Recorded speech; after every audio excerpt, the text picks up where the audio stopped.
Muscatine. You know it's a Monday when I have my coffee bell on air with me. It's a Monday, you know. Thank you, ladies. It'll be gone by the end of the show, guaranteed. I hope you had a great weekend. Couple of cool things to put on your radar. Don't forget, tomorrow night is the first girls basketball game.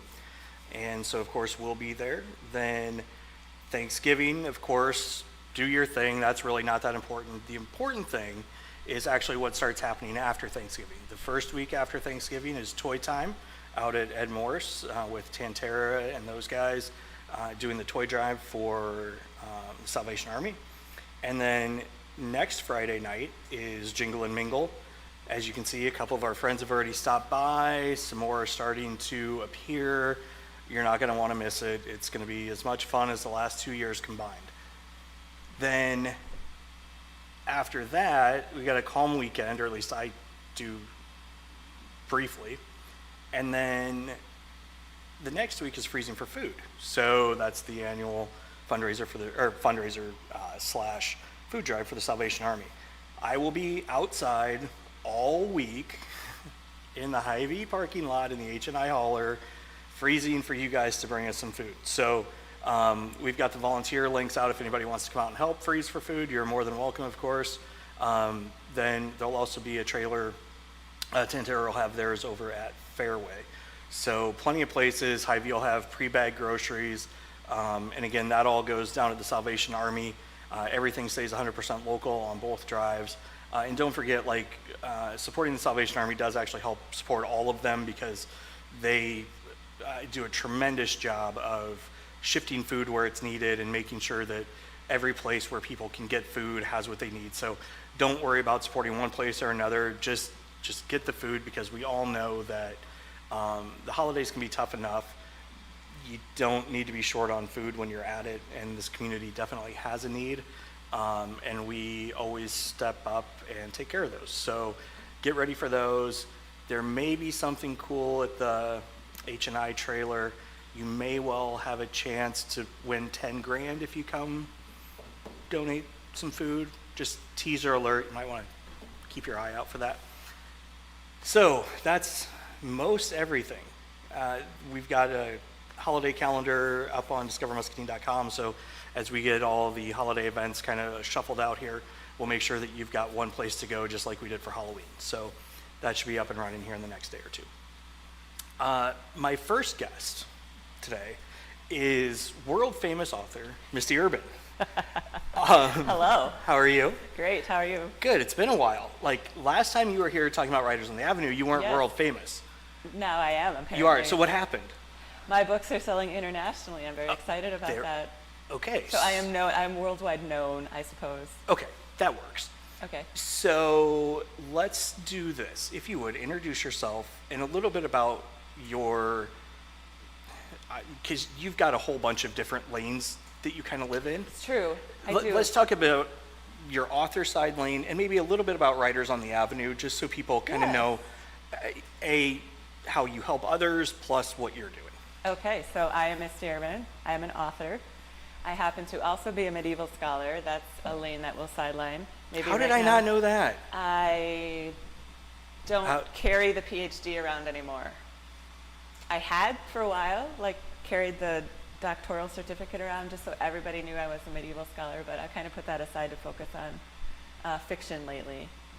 Okay, sorry. That is something that sounds like a whole nother episode. It's really fun, yes. European Middle Ages. I specifically focused on the romance, which is probably why I'm now writing romance, because I got really interested in the structure of those narratives and the wild things that happen. Yeah, so I'll admit I'm not necessarily a romance novel guy myself. However, someone in my house enjoys it.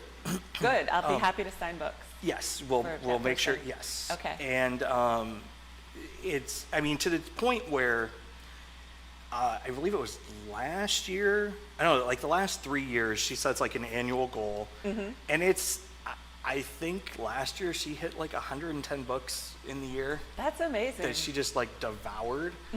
And so it's great because it's like her little escape from the real world. She she'll go sit out on the deck, or she'll go just like disappear for a while, and it's great. I'll handle Wyatt and whoever's around, whatever. And it's great because she didn't really start reading like that until, pandemic, a little bit before, somewhere in that area. There was a pandemic, wasn't there? There was. Everybody It was like had a to whole sit in thing, their I feel house. like. Yeah. It's like a couple years that just like disappeared there. But somewhere in there, she really started reading just as like I don't even know what really started it, but. That's great. Yeah, so I'm actually really intrigued to see where this goes, because I know what she reads. And you started trying to explain I don't want to say the structure, but like the content itself. So like what classifies something as a romance novel, and like what all does that look like? I love this question. So romance is a huge genre. It is consistently the best-selling fiction genre. It occupies the most part of the market. So it is also consistently poo-pooed by literary people. They're like, oh, romance. That's just escapism. That's not real, challenging fiction that deals with life. And that's a really erroneous assumption, and a lot of people who are writing romance like to push against that. But the appeal of it, and this is something that I studied for my degree, arguably is the happy ending. Whatever is going to happen, whatever torture befalls these characters, whatever they lose, however much they're left bleeding and broken, you know everything is going to be okay at the end. There's the happy ever after, where you feel like it's the end of the Disney movie and you know that they found their true love. And then there's the happy for now. And that's just, right now, everything is working out. So that guarantee that there's going to be a reward for your suffering is really, I think, the single biggest part of the romance appeal. But I also think romance is one of the few genres that is really pushing the boundaries for representation, for diversity. So they're opening romance up to all kinds of characters, all kinds of relationships. And that's not something that literary fiction jumped on very fast. And it's not something that other genres like crime fiction or horror fiction are doing as well. So that's another reason I love the romance. It's a happy ever after, and it can be for anyone. And you know what's interesting? I did try reading one, and like, for me, knowing there's going to be a happy ending blows the whole thing. Took away the fun. It does. Because to me, and here's the thing, I can appreciate something even if it's not necessarily my thing, right? So like Hallmark movies, for example. Melissa loves Hallmark movies. There is a time and a place right? for Hallmark, and it's starting now. Yeah, it is. Yeah. It is that season. And they're, and not saying that these are, but Hallmark movies, they're just a template. Yes. And, but yet they're all different, and they're just different enough that Melissa enjoys the you know what out of it. Even if she knows what's coming, she enjoys the story of like how they get there and what they, and you know, finally after probably, I don't know, 3-4 years of fighting it, you know, I'm like, all right, yep. And so I've learned to appreciate them for what they are, right? And I will admit this, the Hallmark mystery ones, those are fun. You like the mysteries? I do. I'll admit I do. Because you don't know exactly how they're going to get there. You know they're going to solve it, and that's okay, because they should, right? But you just don't know how they're going to get there. But I like working a hint of mystery into my novels, into the longer ones, for precisely that reason. It's an additional element of challenge for the reader. It's a lot more fun. Okay, so let's talk about the two that you've got with you. Well, wait. Out now. No, There are two yes. out now. Two came out Right. last week, and one is coming out in December. Right. of the So romances. let's talk about the two that are out now. Okay, And then we'll let's. have you come back for the other one. That sounds terrific. We can tease it. So part of what you're talking about the expectations and the conventions and the structure of the romance is one of those, like a lot of genre fiction, that relies on certain tropes. So you can play with what these tropes look like, but it's basically a plot device that works out the same way every time. So the trope in my debut novel, which I'm going to refer to, it's My Day as Regan Forrester, that was the body swap trope. That was just a Freaky Friday. A Midwest mom wakes up in the body of a Hollywood starlet and thinks she's going to be able to live this glamorous life for a day in this beautiful body, and it turns out to be far, far different experience. Yep. there's a character in there, the director for this Hollywood starlet, and there's a hint of romance in the body swap, but he kind of gets dumped and stranded. And at the end of the book, my best friend said, well, what happens to Timothy K., Hollywood director? And I thought, that's a really good question. So I decided, after I'd written one contemporary romance and kind of put it in the drawer, learning how to write a contemporary romance, I moved on to his story. So my thing with Timothy K. is a full-length contemporary romance that just released last week, and that has a couple of tropes. So it has the Hollywood celebrity who comes to a small town, falls in love with a normal person trope. That's a thing. There's a whole That's a Hallmark movie. That is one of the small town romance yep. is a genre, Yep. and then there's the celebrity and normal person trope. So I threw those all together, had a really good time with it, and just as a side note, that actress Reagan Forrester shows up in the sequel. So writers will identify with this. You have that character who just won't get out of your head. They won't take their exit. They keep coming back with more to share. So my thing with Timothy K., romance, straight up romance, ends happily. Timothy K. wins his woman. Spoiler alert, but if it's a romance, you know what you're getting into when you pick it up. And then I also, the second book coming out is entirely different. That is a set of holiday novellas. So the publisher who did the romance, My Thing with Timothy K., wanted to do sets of just short holiday romances for people who don't want to sit through a whole movie. And they just want to enjoy a sweet, fun story that's an escape. So I wrote one about a second chance romance, which is another trope. So this couple met in the south of France. Things ended badly. She was humiliated. She ran away and took a job in the Seychelles, so she's on this island. And then right before Christmas, he walks in with his dive team. So they're on an island. It's Christmas. The sparks fly. It writes itself, doesn't it? It was so much fun to write. So what does the writing process look like? So like, the one thing that I always, you mentioned the behind the curtain sort of Love concept. looking behind the curtain. That's me too. Like how do you even, like the trope concept I get, they talk about like Star Wars and it's a hero's journey and like, Yes. like there's, I mean, we all see it that there's just these kind of like lanes that always work and whatever. But like, do you sit down and you go, okay, I want to pick out this kind of story, and then build around it? Or does the story just kind of like mature in your head and then you fit it into one? There are different kinds of writers and people who have different kinds of processes. I talk about this a lot with my students. One of my other lives and hats is I teach. Right. I'm a creative writing professor. And so while I tell them all the time I can teach you craft, I can't teach you your process. You have to figure out how you write and how that's going to work for you. I happen to be the writer that I don't know what's happening until I start typing.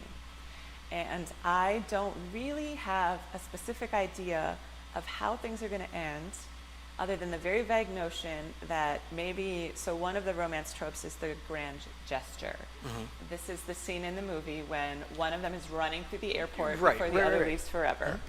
So, or it is John Cusack holding up the boombox. That's classic. Everybody loves that. That's the grand gesture. I'm going to tell you I love you. I'm going to make a fool of myself. I thought that was stalking. Back. I thought that was stalking. In romance? No, it's not. It's the grand gesture as long as there's, consent and mutual admiration. If it toes that line, it's a different genre. We'll put that aside. So to answer your question briefly, my process is a matter of finding out who these characters are. I tend to write a lot of words, and then just my revision is taking them back out. Gotcha. I know some people will be very careful plotters, and in fact, I know some mystery writers who are like this. They have the whole crime scene mapped out in their head in detail before they write. I have no idea what's going to happen. So every day I sit down and I'm like, where are we going today? See, that seems like how I would do it. Like, I prefer it. I think it's fun.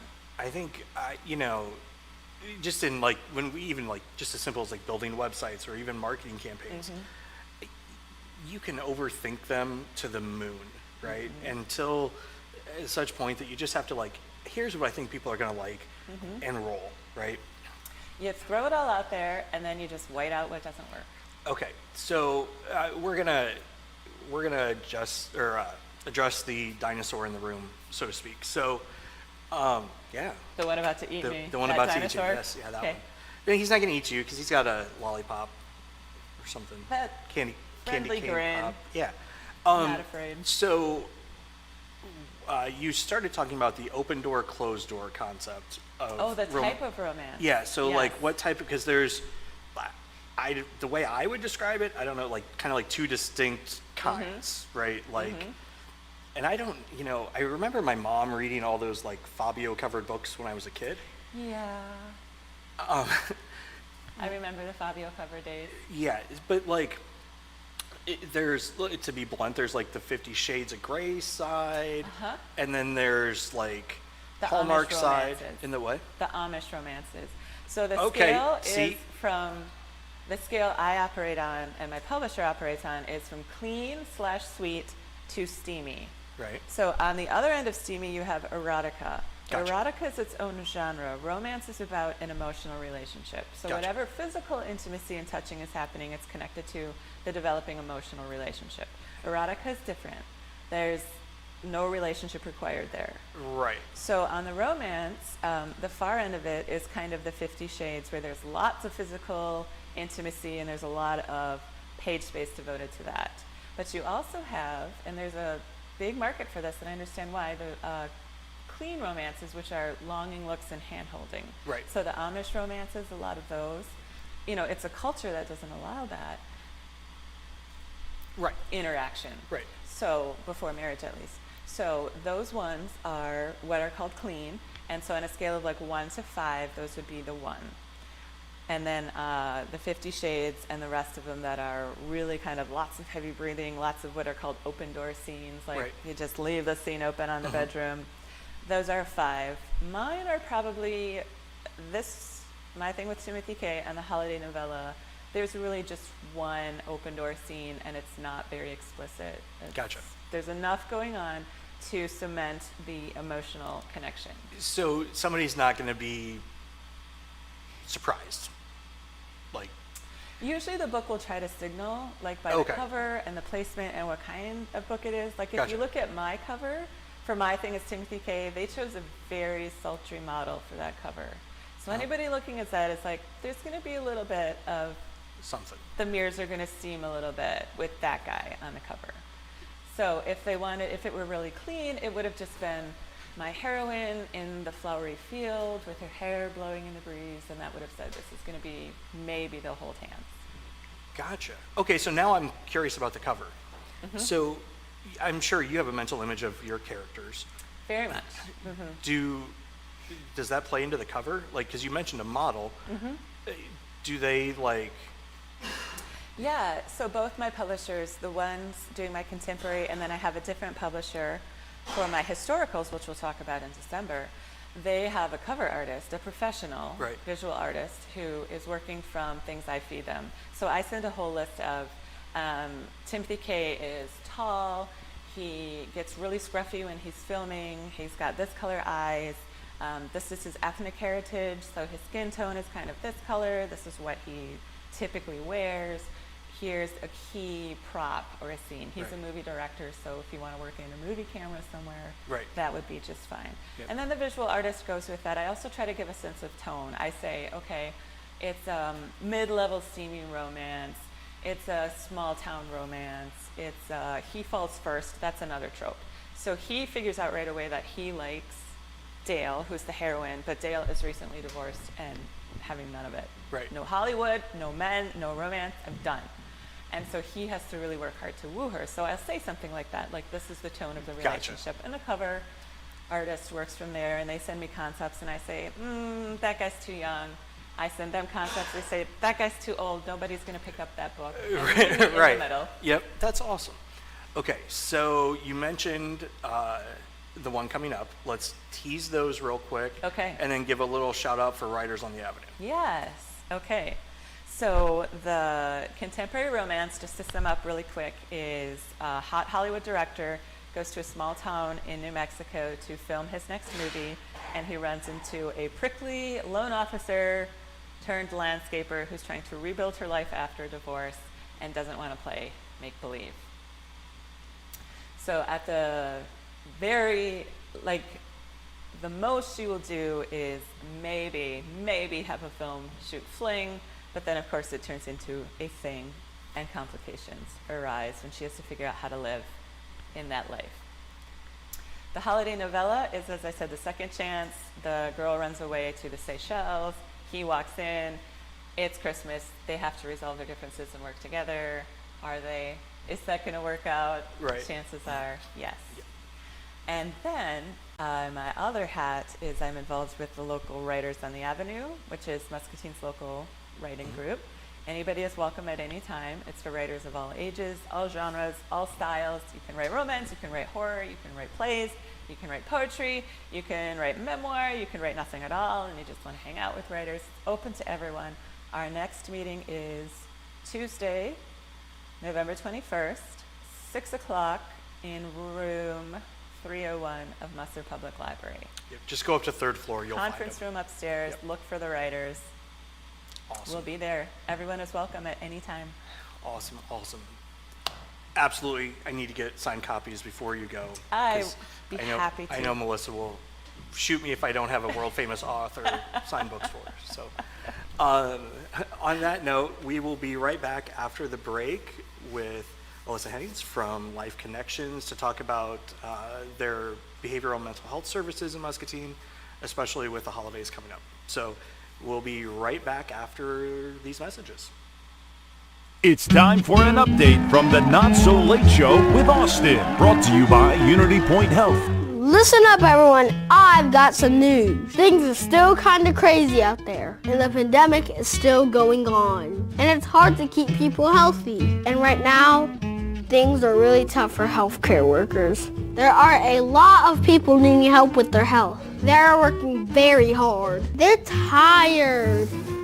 And they are working extra shifts. Well, that would be like when you just get right out of school. You have to go back and do it all over again. Ugh. So there's something you need to know. It's time to be kind. Healthcare workers are doing the best they can to help you. They just need your help too. Take care of yourself however you can with your vaccinations and your healthy habits. But if you get sick, go see your doctor. If you have to wait, be patient. Be a patient.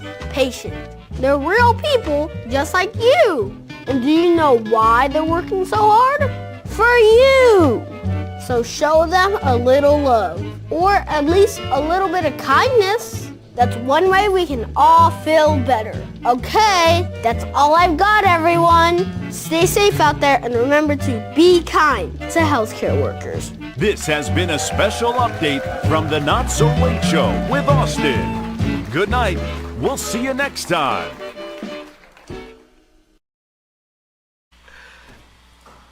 I know when we come back, I'm always laughing. And I know my wife will vouch for me on this. I have zero concept of time. So I'm like, Chris, give me a couple seconds. He's literally after I say that, 5. And I'm like, "Gee."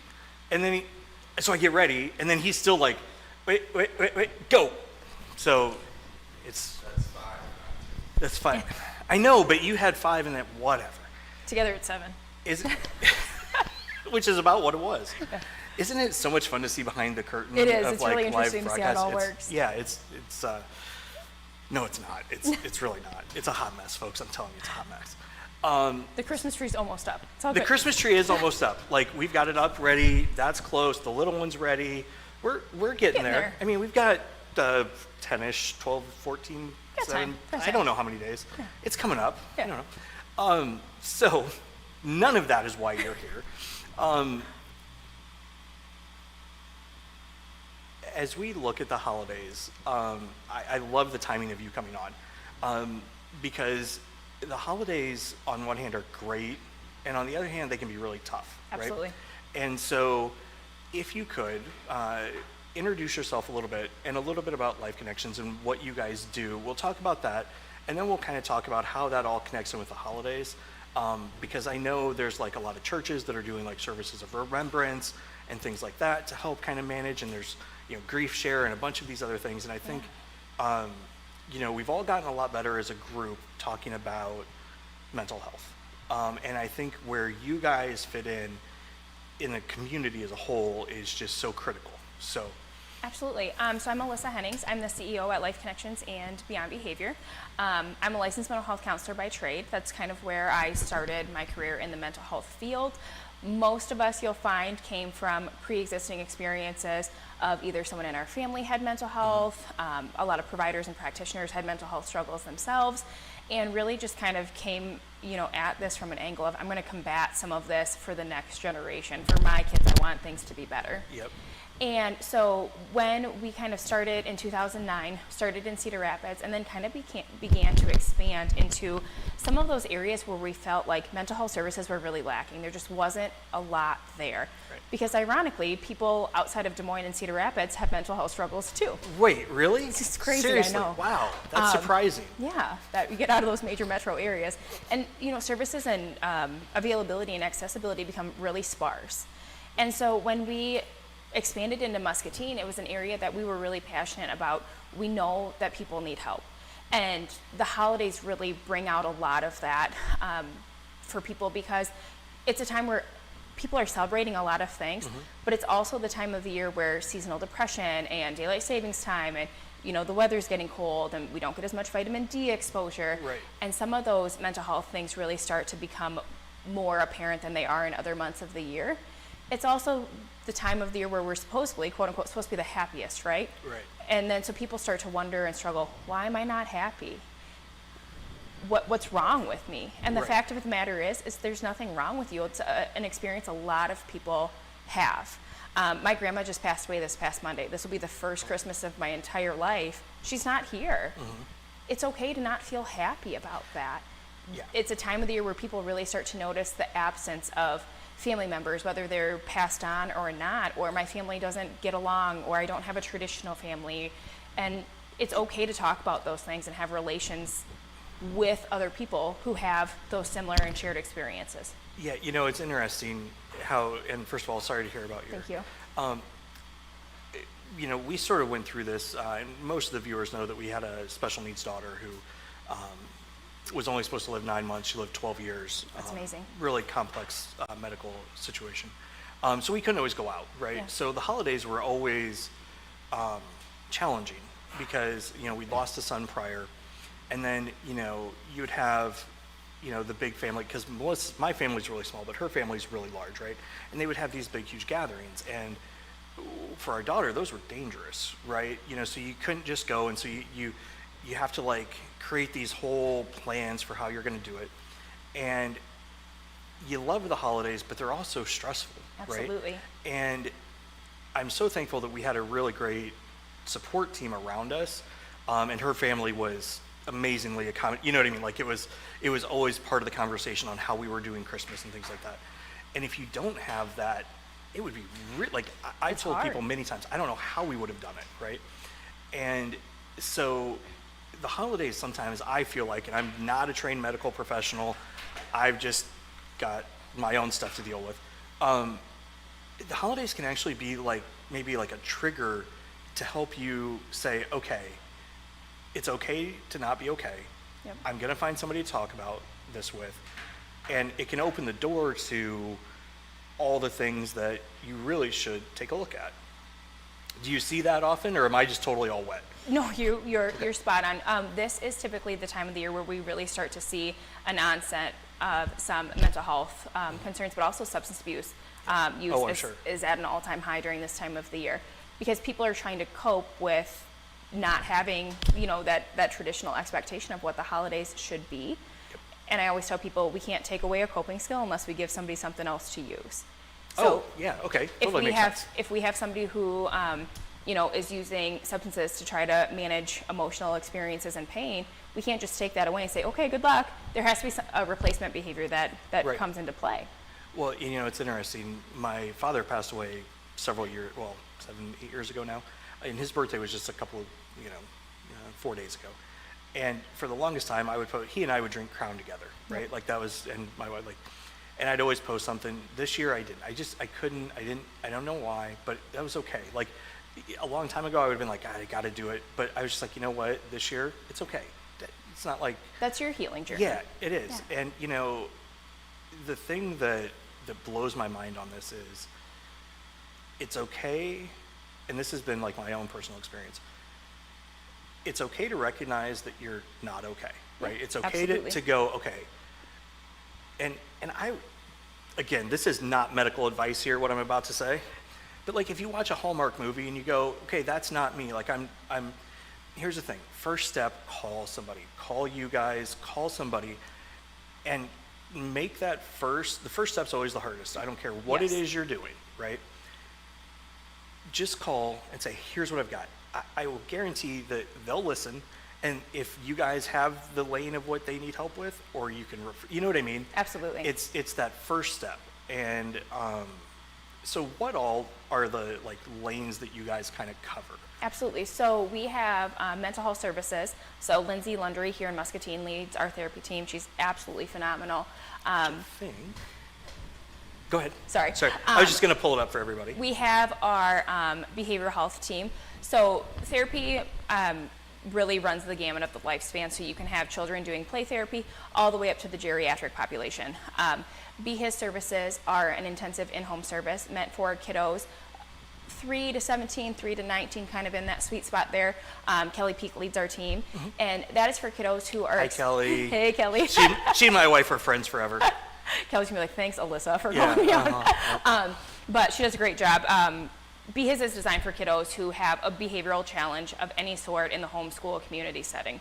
People typically hear behavior and they're like, oh, the naughty kids.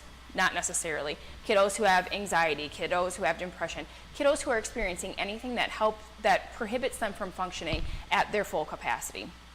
And then new to kind of our space in the last, we started during the pandemic, which was great and not great, is our ABA space. So that is specific for kiddos who are on the autism spectrum. Yep. It's an intensive clinic-based service to help those kiddos learn some of the skills that they need in order to be successful throughout the duration of their life, but also the families that have those kiddos, and to really be able to kind of wrap our arms around some of those families and get services to everybody in the family, not just this specific person or this specific child. We by no means do it all. It takes a community, but definitely we're honored and we're privileged to be able to be a stopping point for people. Well, and one thing that, again, I'm going to guess most of the viewers have noticed that anything smart that comes out of my mouth originates from my wife. She sounds like a lovely person. She is. She is absolutely way out of my league. So when we first got like Ainsley's diagnosis and some of those things, you have like expectations for your child, right? And as a special needs parent, it's tough because you have to balance what you feel like you've lost, right, with what you have. You're grateful because it could always be worse. And I think every special needs parent I think I've ever met who feels like everybody's thing they're going through looks worse than yours, right? Because you've learned how to manage yours, right? And you sit there and you go, okay, I was expecting this, I'm upset. And my wife, I don't even remember where she got this book, but it's called Roadmap to Holland, right? And I was just going to mention that poem. It's fantastic. Yeah, and the 30-second version is, imagine that you've always wanted to go to Italy for to see Rome. Yeah, like your big grand vacation and your whole thing. The airplane in midair says, oh, we got to go to Holland, and you're stuck there, right? And it's not that Holland's a bad place, it's just not.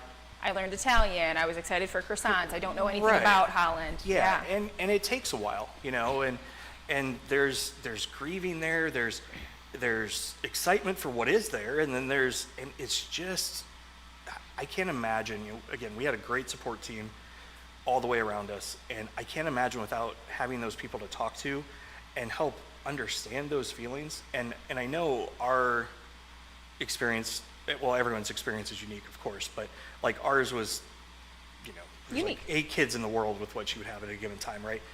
But the crazy thing is what we're going through as like a process is similar to a lot of other things. Yeah. And that's where I love like the services that you guys and the entire mental health community can provide is and again, not a medical provider, right? the details in some ways don't matter, right? Like, it's their story, but you help them like through the whole process, right? Right. So it's, I can only imagine how rewarding what you guys do is, because you guys have to do it because you want to do it. Absolutely. Right? So let's take one quick moment here and do our little PSA of, if somebody is sitting at home right now and they're either not feeling quite right, or they're not, they're not sure, they're curious, what steps should they take today to get started? So if you feel like you're in a moment of crisis, calling, 988, which is the new Yes. suicide hotline. Yep. Huge advocate and proponent of, I would rather answer somebody's phone call than get the phone call. Right. And so seeking services and help before you feel like you're in that point of crisis. If you are interested in starting services, any service line that we offer, you can call the office here in Muscatine. Chrissy will answer. She's lovely. You will, warming voice, help you get the information. You can also head over to our website, life-connections.org. Yep. There's a quick get started form you can fill out, and it will prompt you for what service are you looking for. Yep. It's got all of our providers. You can kind of look through. Chris, could you pull me up there real quick? Sorry. Nope, you're fine. And it really is that easy. We try to make it as easy for people as possible. We're gonna see how long this takes. Okay, I've got an autofill, self. I'm not actually gonna submit this, but like, are you open? Yes. Okay. Yep. Okay. Warnings. Client name is me, right? Yep. Oh yeah, in case it's like. In case it's your It's a child kid, or a yep, family member. yep. We're gonna pretend that I was born yesterday. I don't want any comments about me being born yesterday. I know It's a loaded question. I know I'm gonna get some comments on that. Okay, so that's all it took. Yeah. Like literally, what was that? Less than a minute? Absolutely. And chances are Google's gonna help fill out 3/4 of it for you. Right. And you don't have to divulge all of your stuff there, right? Like, that's what we come to therapy for. That's what we unpack there. This is just a good pre-screener to kind of get you connected with somebody who specializes or works in the area that you're needing help. I'm a certified anxiety treatment professional, so that is kind of my wheelhouse, and especially with kiddos. If you are in the geriatric population and you are struggling with depression, we're probably going to hook you up with somebody else, because we want to make sure that you get the best treatment and the best services for what you have going on, because that's a unique experience for each person.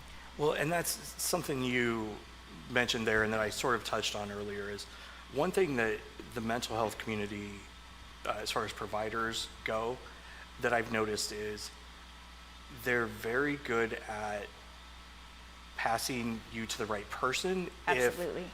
If they're not, like you said, the wheelhouse. Like, for instance, just a really bad example, but like, we're really good at live, but we don't do post-produced video quite as much. We can do it, but it's not necessarily our wheelhouse. Sometimes we'll have other people help us with that. You guys do that all the way across the board. So Right. don't feel like you have to like diagnose yourself. Don't feel like you have to be Don't like, diagnose yourself. Don't yeah, WebMD. right. Yeah, no, Don't yes. do any of that. Right, no, but like, don't even feel like you have to be like, oh, I think this is the person I should talk to, or Right. maybe not this one or that one. Just connected. start. Just get connected. And even if you call wherever it is you call, whether it's Yep. 988, whether it's them directly, whoever, I can guarantee you they will find you the place you need to be. Absolutely. And if it's not with Life Connections or Beyond Behavior, that's okay. We Yep. want every person to get the services that they need. And realistically, there's a lot of phenomenal providers out there, and we don't all work under the same roof. And Yep. it would be unfortunate if we did, because we need all of those different people, those approaches, those styles. Yep. That's important. Well, and I try to be as transparent as I can. I have ADHD. I work with someone who specializes in it, and I'd worked with other people before, and not that they were bad, but just didn't click. It did, but like, she has it, she experienced it, she trains on it, and it definitely helps, right? Right. And I would recommend anybody that I've worked with personally to any of my friends. Right. You know what I mean? Without question.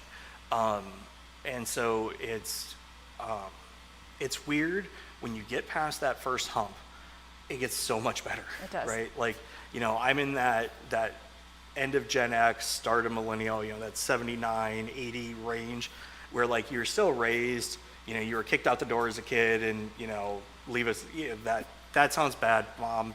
No, you did great. I don't mean that. But just like, we were that outside feral Right. generation still, right? Right. Kind of that last, like, yeah. technology piece. Like, we remember dial-up and MSN, Oh, yeah. but it wasn't Yeah, like what I it is remember now. Google in college was awesome because none of the teachers knew what the heck it was yet. And, you know, same with Wikipedia, right? But we kind of were still raised in that, you know, you don't talk about feelings a lot, you don't. Yep. And, oh my God, your life gets so much easier when you do it. It seems weak. It seems soft, mushy, you know.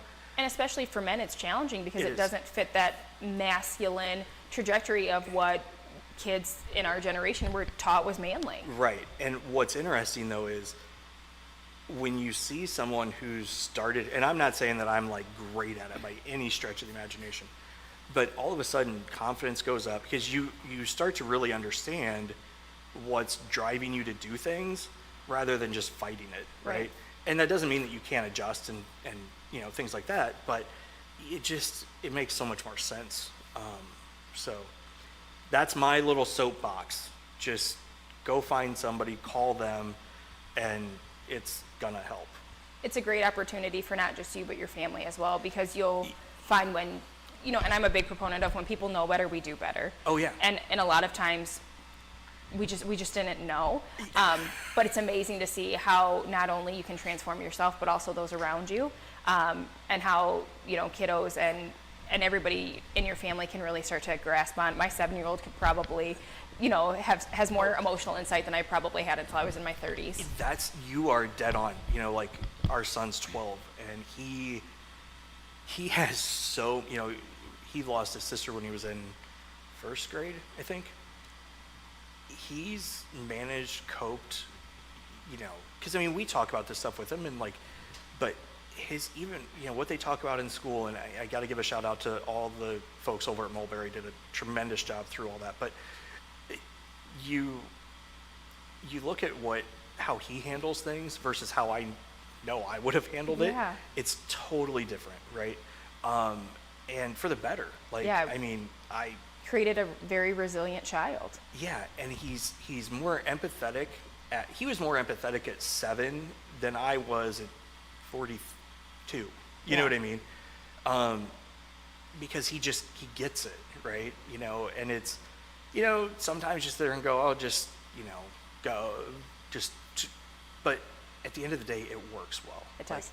Like, their friend group is so much better than what ours was. That sounds bad, More but they're, tight-knit yeah, more tight knit, more understanding of each other, and like, so again, if you're sitting there at home, curious about any of this, worried, concerned, any one of those verbs around anything in this arena. Yeah. Remove the stigma, make the Yeah. call. There's no judgment. And again, if we're not the people for you, that's okay, but at least we're a stopping point. We can get you hooked up with the people that are. Yeah. So, is there anything that you would like people to know that they may not? You know, like I always try and ask people a little bit of that behind the curtain sort of a thing, so to speak, of like, you know, we have kind of like talking points of mental health, right? Absolutely. Like, go get help, get started, it's okay.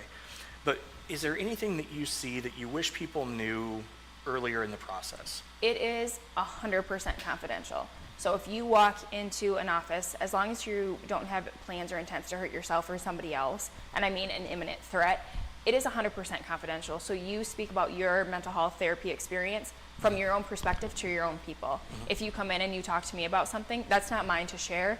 Right. And legally I can't. And so I think that people's biggest concern is, you know, oh my gosh, what if people find out about this? Nobody's going to know unless you tell them. No, and I'll use my experience because, as you all know, I'm fairly out in the public, Yeah. right? And two of the providers that I worked with here in town, like I would see them in public and they would ignore me. Yeah. Like, that sounds bad, but they would not even make it look like they knew me until I initiate, you know what I mean? Yep.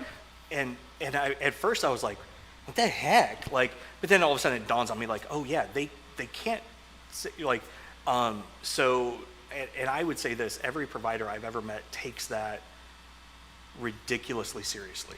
Because it's a small town, right? Yeah. And we want to make sure that people feel comfortable and confident to be able to do their work at the bank or school or, Pearl City Media, whatever it may be, because your personal life, what we're processing through behind the curtain, so to speak, isn't for everybody to be on display. If people choose to share it and share their story, that's great. Yep. Not everybody wants to, and that's great too. Well, and to be honest, up until probably a year ago, I wouldn't have even thought about sharing it. But, at the end of the day, I don't care. Like, But it maybe is your what it is. message helps somebody Yeah, that I would hope so. connects with you I'd hope. on that level. And sees, you're kind of on the other side of that mountain, and okay, it's my goal to some get days. there. Some days, no, but you're absolutely right. It's something that if any of us can be of any help, like honestly, even if you walk down into our office here, we're gonna stop what we're doing and we're gonna find Somebody. what you need, Yeah. right? So just find somebody to help, whether it's a friend, family member, one of the offices, just find somebody, get it started. And it doesn't have to be this big, elaborate thing of, oh my gosh, I had this huge life event happen. It could just be, I'm feeling a little off and I need to talk to somebody about it. Yeah. That's okay too. You don't have to have a reason to go to therapy or to get services. No, and again, that's a great point. I actually really love that because it's our lives just in society as it is today is Fast-paced. fast-paced. It's exponentially more complex Absolutely. than what it was even 20, 30 years ago, but definitely further back than that. And, humans tend to adapt to things over a long period of time. This is like a short development. You need help. Like, it makes sense. And for your kids too. I've had parents come in the door and they're like, my kid can't be the naughty one. I'm a teacher.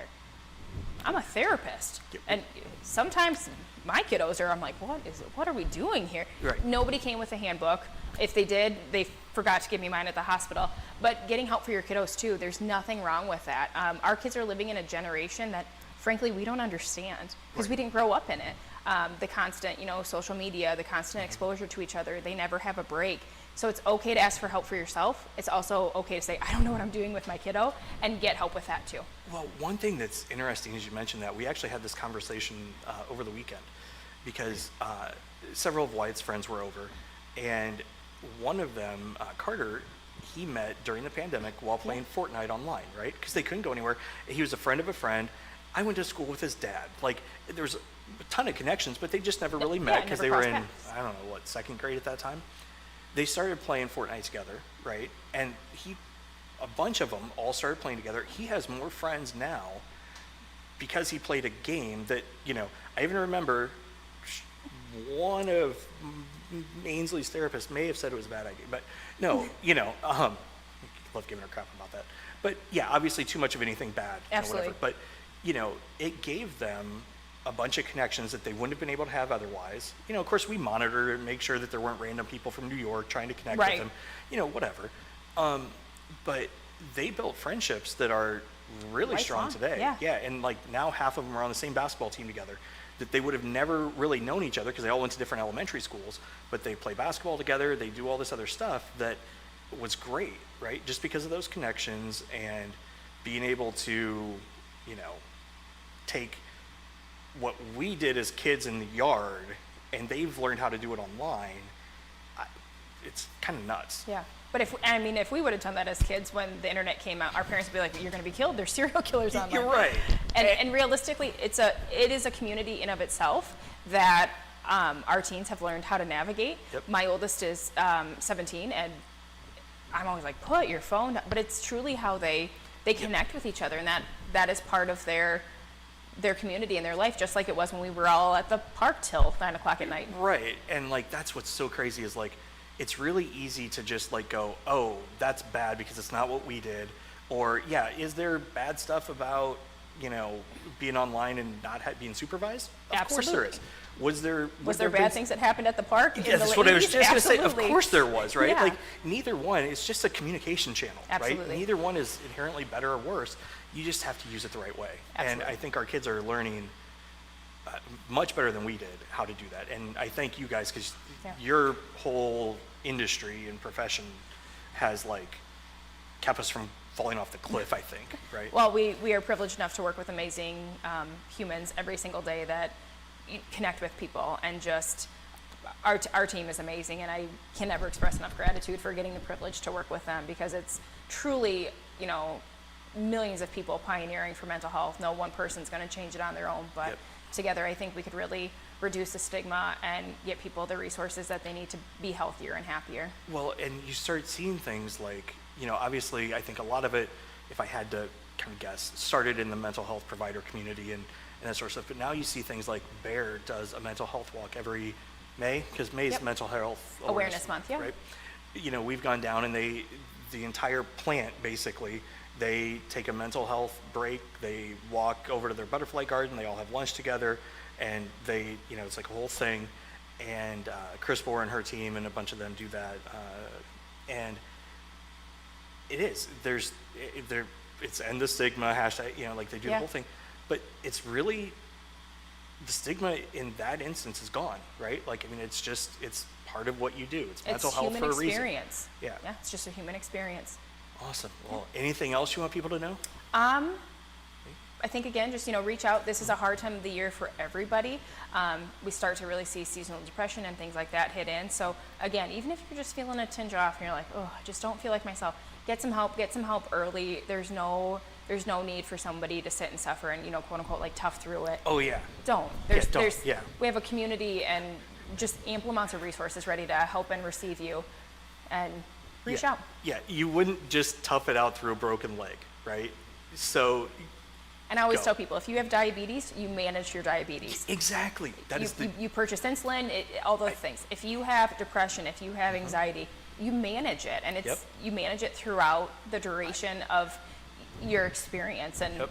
if I had diabetes, I wouldn't just say like, oh, I'm not doing this anymore. Yeah, well, you know what? I compare ADHD to diabetes all the time. Yeah. Like, don't fight it. It's a lifelong experience. It's a part of you. It's not Yep. who you are. Yeah, and so it's, again, if you take anything from this conversation, folks, just Reach out. reach It's not out. scary. Yeah, it's not. It's not. It seems scary, kind of like coming on a show, but it's not. Yeah. So, well, Alyssa, thank you for stopping in. Thanks It's for been having an us. Absolute pleasure.